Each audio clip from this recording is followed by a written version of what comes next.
we try to do is the small things we know that employees already have frustrations with and try to fix those problems. So the CISO function is a non-revenue generating function in the company. Right. So how do you effectively communicate the value that you bring?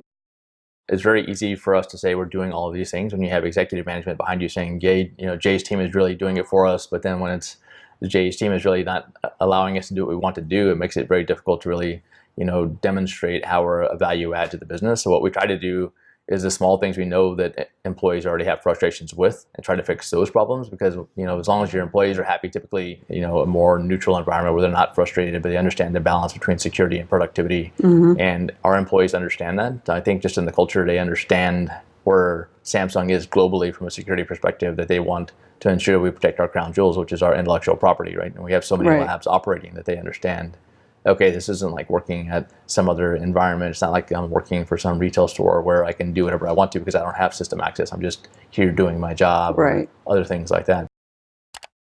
Excellion. Share simply, share securely.